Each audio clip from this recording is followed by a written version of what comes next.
Sejarah Telaga Sarangan. Menurut legenda, sejarah Telaga Sarangan berasal dari kisah sepasang suami istri bernama Kiai dan Nyai Pasir. Itulah mengapa, Telaga Sarangan juga disebut sebagai Telaga Pasir. Setelah bertahun-tahun hidup bersama, Kiai dan Nyai Pasir belum juga dikaruniai buah hati.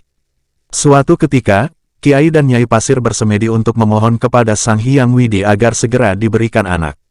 Harapan pasangan ini pun terkabul. Mereka dikaruniai seorang anak laki-laki yang diberi nama Joko Lelung. Untuk memenuhi kebutuhan sehari-hari, Kiai dan Nyai Pasir bekerja dengan bercocok tanam dan berburu. Pekerjaan mereka bisa dibilang cukup berat, sehingga kesehatan fisik menjadi sangat penting. Supaya kondisi fisik mereka selalu sehat, Kiai dan Nyai Pasir kembali bersemedi dan memohon kepada Sang Hyang Widi. Di tengah bersemedi, pasangan suami istri ini mendapat amanat bahwa keinginannya akan terkabul jika berhasil menemukan dan memakan telur yang ada di dekat ladangnya. Tidak lama kemudian, Nyai Pasir menemukan telur dan membawanya pulang untuk dimasak. Telur itu kemudian dibagi dua untuk dimakan bersama Kiai Pasir. Setelah memakan telur itu, Kiai Pasir kembali ke ladang. Anehnya, di tengah perjalanan, badannya terasa panas dan sangat gatal. Karena tidak kuasa menahan gatal, Kiai Pasir terus menggaruknya hingga badannya dipenuhi luka.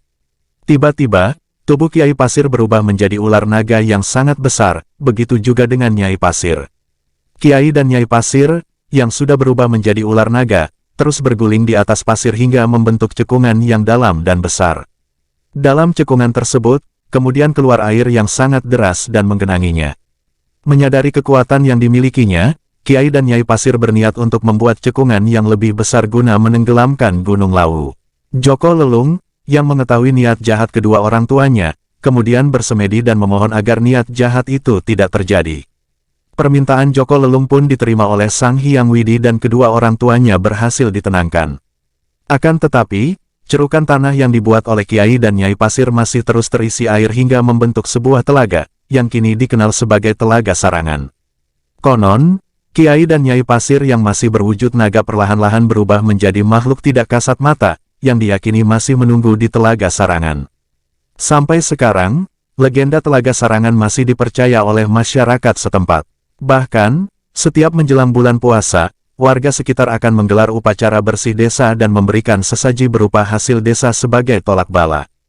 Tujuan upacara ini adalah untuk menghormati roh leluhur yang konon merupakan cikal bakal desa Sarangan, yaitu Kiai dan Nyai Pasir. Sekian cerita versi sekitar kita, terima kasih telah menonton video ini sampai akhir. Apabila ada kesalahan atau kekeliruan dalam cerita, kami mohon maaf yang sebesar-besarnya. Jangan lupa dukung kami dengan cara subscribe, like, dan komen, supaya kami tetap berkembang. Sekian dan terima kasih. Wassalamualaikum warahmatullahi wabarakatuh. Salam.